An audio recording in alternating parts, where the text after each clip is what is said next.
सबको चरण स्पर्श करता हूं, नौजवान साथियों का अभिनंदन करता हूं और छोटे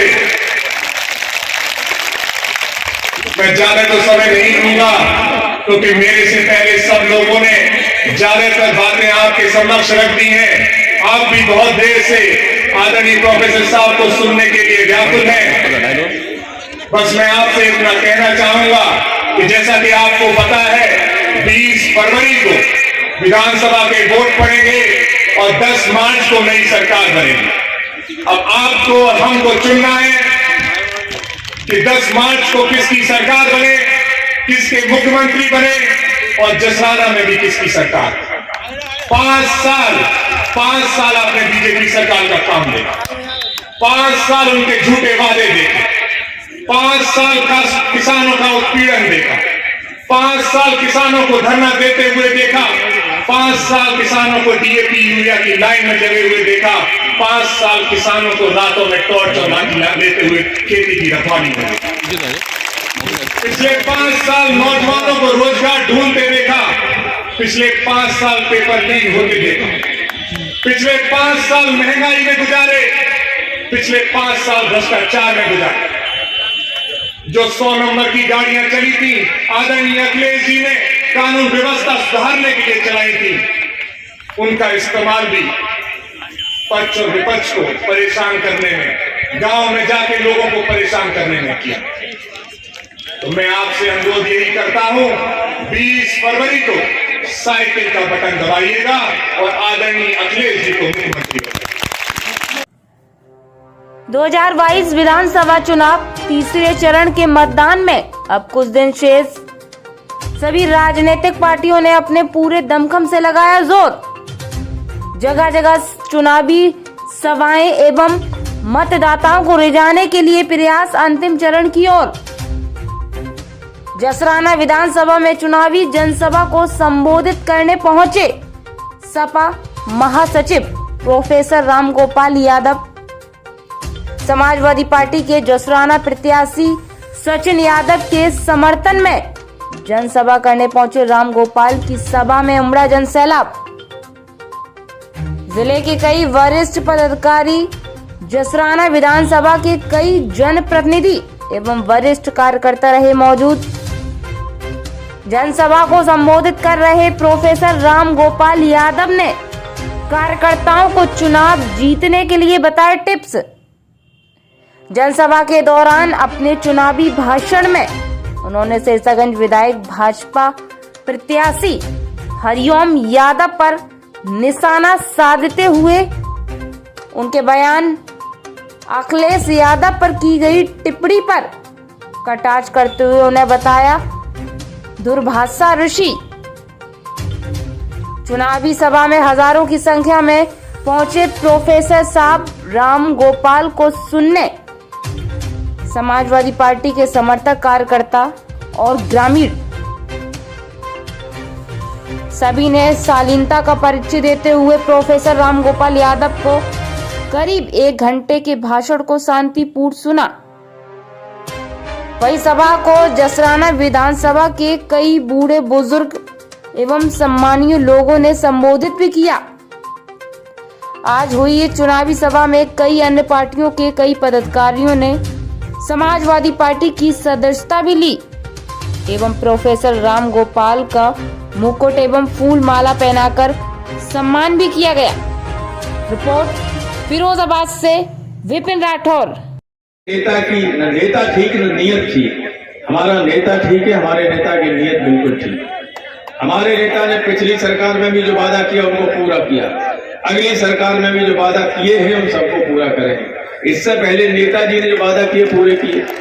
तो अखिलेश यादव का आखिर मुलायम सिंह यादव के बेटे हैं जो अपनी बात पर कायम रहते, ये भी अपनी बात पर कायम रहेंगे और रहते, सारी बातें पूरा है। तो जब हमारी पार्टी की नीतियां बेहतर है बीजेपी से, नेता और उसकी नीयत अच्छी है बीजेपी से, उम्मीदवार अच्छा है बीजेपी से, तो समाजवादी पार्टी का हक है आपसे कहे कि सचिन को वोट दे। और इसलिए आपसे मैं कहना चाहता हूं कि बीजेपी वाले कुछ भी कहते रहे, आप उन्हें जवाब मत दीजिए। वे चाहते हैं कि हमारे लोग उनसे उलझ जाएं। बिल्कुल न लजे। 10 तारीख को सब नंगे हो जाएंगे, कोई बात ही नहीं, पता ही नहीं चलेगा कहाँ गए। गाली देने वाले इधर उधर छिपते फिरेंगे, उन्हें पता ही नहीं चलेगा कि अब क्या करें। इतनी गालियां नहीं कि का जनता क्या कहेगी। तो इसलिए आप उनसे कुछ और एक और बात कहूं मैं कि जब सारे लोग आपको वोट देना चाहते हैं, सारी जातियों के लोग वोट देना चाहते हैं, कम और ज्यादा, इसलिए ये मानकर कि ये लोग हमें वोट नहीं देते रहे पहले, आप वहां न जाएं तो अच्छी बात नहीं। आप हर जगह जाइए, हर जगह वोट मांगने जाइए। कोई ये न कहे कि समाजवादी पार्टी के लोग वोट मांगने नहीं जाए, मैं तो देना चाहता था। कार्यकर्ताओं से खास तौर से कहना चाहते हैं, गांव गांव जाते हैं, कई बार कुछ लोग मोहल्ले के मोहल्ले छोड़ देते हैं, हमें वोट दे रहे हैं। वोट अब की कल वोट पड़ा है, दिया है सब लोगों। जिन लोगों ने वोट नहीं दिया था पहले, उन्होंने भी 70, 80, 90% वोट हमें दिया, इसीलिए तो सब सीटें जीत रहे। इसे सबसे जाइए। और एक बात और ध्यान रखिए कि अगर कोई बहुत कट्टर है बीजेपी का या बीएसपी के तो ज्यादातर लोग आपको वोट दे रहे हैं, कोई बात नहीं। ज्यादातर जो बीजेपी के कट्टर लोग हैं वो हो सकता है आपको वोट न दें, लेकिन जब आप वोट मांगने जाएंगे तो उसकी जो विरोध की तेजी होती है, जो धार होती है विरोध की, वो कुंद हो जाएगी कि नहीं हो जाएगी। और विरोध की धार को कुंद करना भी रणनीति का एक हिस्सा होता है, याद रखिए। अगर कोई आदमी आप किसी से कहो तो तुम क्या कर लोगे पोलिंग, भले ही उसके 10 वोट हों, वे आपके 100 वोट नहीं डालने देगा। वो पोलिंग पर खड़ा हो जाएगा, कहेगा कि ये जाएंगे सचिन के, ये सचिन है ही नहीं, ले 5 मिनट लग गए, इसमें परसेंटेज कम हो जाएगा। इसलिए गलती मत करना, और किसी को चुनाव के वक्त जो है कभी चैलेंज न कीजिए, उससे नुकसान ही होता, लाभ का नहीं होता। अगर आप विनम्रता से अपना विरोधी से कहेंगे तो वो सोचेगा चलो हमें काम अपना वोट डाला है और कुछ करना नहीं। इसलिए सबके पास जाइए, वोट मांगिए, विनम्रता से वोट मांगिए। बीजेपी वाले एक काम और कर रहे हैं कि जो हमारे पार्टी के कुछ लोग, समाज में दारू पीने का प्रचलन बहुत बढ़ गया हर समाज में, बल्कि पढ़े लिखे लोग शहरों में और ज्यादा पीते, अधिकारी पीते कि नहीं पीते। तो आएंगे कि हाँ भाई आप आ जाओ, थोड़ा सा हो जाए, और फिर उकसाएंगे। देखिए किस तरह की गाली गलौज बीजेपी के हैं, हमारे लोग से किस तरह की गाली गलौज कर रहे हैं। और शराब के झोंक में अरे हमारी सरकार है, और वो रिकॉर्ड कर रहे हो तो रिकॉर्ड और वायरल कर देंगे, तो लोग कहेंगे हमें सरकार नहीं आएगी, अभी से धमकी देने लगे। सावधान रहिएगा, सावधान।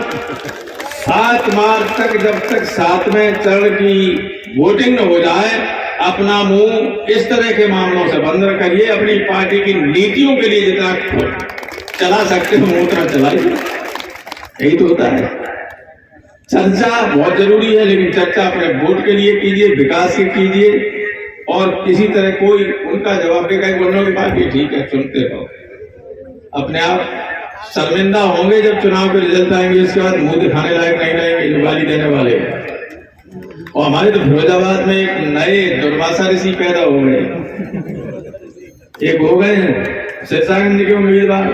उन्होंने 2-3 दिन पहले कहा कि मैं अखिलेश को साफ देता हूं कि वो कभी मुख्यमंत्री न होते, बीजेपी उम्मीदवार। तो हमने कि ये महर्ष दुर्वासा की संतान हरिओम अखिलेश को साफ दे चुके। अब बताइए क्या किया जाए। लोगों ने कहा किसी को हम गाल देंगे जमीन, ये है स्थिति। तो बीजेपी को दफनाने का वक्त आएगा, क्योंकि ये सत्ता में रहने के बाद मतलब है किसान बर्बाद, और किसान का मतलब है देश बर्बाद। किसान, देश की जान तो किसान है ना। जब पूरा देश बर्बाद हो रहा था लॉकडाउन में, अकेले किसानों की आमदनी से देश की इकोनॉमी सस्टेन की, अकेले किसानों की वजह से। सब फेल हो गए थे किसानों की वजह। तो जब किसानों को बर्बाद करने पे लोग लगे, किसानों को बचाने का, किसानों को प्रोत्साहित करने का, किसानों को उनकी उपज का लाभ दिलाने का, पूरा मूल्य दिलाने का काम अखिलेश की सरकार करेगी। लड़कों को रोजगार देगी, बेरोजगार लोगों को बेरोजगारी का भत्ता देगी जब तक नौकरी न मिल जाए। महिलाओं को नौकरियों में आरक्षण देगी, सारे काम करेगी, जन कल्याण, फ्री बिजली, फ्री सिंचाई, फ्री शिक्षा, और क्या चाहिए किसी जनता को, वो अखिलेश देने वाले। इसलिए आप सचिन को जिताइए 20 तारीख को, और 95% से कम पोलिंग मत करना। प्रिसाइडिंग अफसर कहता रहेगा कि साहब रिपोर्ट हो जाएगा, ये हो जाएगा, हो जाती तो रिपोर्ट हम दोबारा पोल करवा दें, लेकिन वोट पूरे डाली। मैंने इलेक्शन कमीशन से एक बार कहा था कि वो कश्मीर के ऊपर जो है हमारा लद्दाख, वही लद्दाख में तो सबसे ऊंची पोलिंग पे 100% पोल हो जाता है, तो आप टीवी पे दिखाते हैं बहुत अच्छा काम किया, बहुत अच्छा काम किया, और हमारे यहाँ 90% से ऊपर हो जाते पोल करते। हम अगर आप ये बताइए, नौकरियां है नहीं, लोग सब घरों पे हैं, 100% लोग घरों पे जिनके वोटर लिस्ट में नाम है, उनमें किन 10% लोगों से हम कहें कि तुम वोट डालने न जाओ? बताइए। तीनों कमिश्नर बैठे पिछले उसमें, तो बोले वो कैसे कह सकते हैं? अपनी रिपोर्ट क्यों हो जाता? जब सारे लोग वोट डालने आएंगे तो आप कैसे कह सकते हैं कि आप वोट 90% डालिए? तो साहब कुछ लोग मर जाते हैं, मर जाने का ही नहीं वोट में ना, कुछ नौकरियों में है, नौकरियों में नहीं है, हम कह रहे हैं है ही नहीं नौकरी, दी नहीं नौकरी, नौकरी में फिर करोड़ों लोग इस लॉकडाउन में बर्बाद हो गए, और नोटबंदी से लेके अब तक सब घर चले आए, किसी को दोबारा नौकरी नहीं मिली, रोजगार नहीं मिला, सब घरों पे है। तो इसलिए आपसे कहता हूं वोट अधिकतम कीजिए और शांति से। पोलिंग पे लाइन लगा के वोट डालोगे तो कभी प्रिसाइडिंग अफसर, पोलिंग अफसर आपका विरोध नहीं करे, कभी। याद रखिए, अगर वहां आप व्यवस्था करोगे तो होगी दिक्कत आपके साथ। समझ गए कि नहीं? असली चीज है लाइन लगा के वोट डालिए, जैसे चाहो तैसे। ये रिकॉर्ड क्यों कर रहे हैं? बहुत धन्यवाद आपके।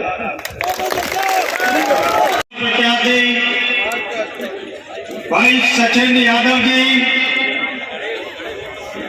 सामने बैठी सभी मेरी माता और बहनों, साथियों,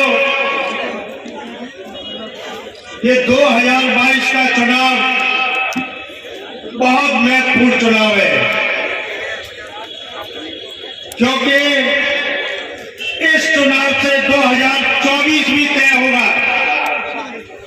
अगर 2022 में हम लोग समाजवादी पार्टी की सरकार बनाते हैं तो 2024 में दिल्ली की भी सरकार बनाने का काम करेंगे।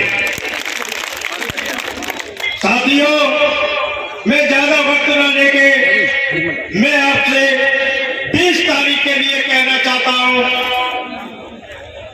मैं धनगर समाज और बघेल समाज के लोगों से कहना चाहता हूं कि कहीं भी किसी बेकाबे में न आए, क्योंकि बीजेपी एक ऐसी पार्टी है कि जितना एक सुरेश बघेल आपने सुना होगा, जो अयोध्या में बम लगाने का काम कराया था उससे, और आज वो भीख मांगने का काम कर रहा है।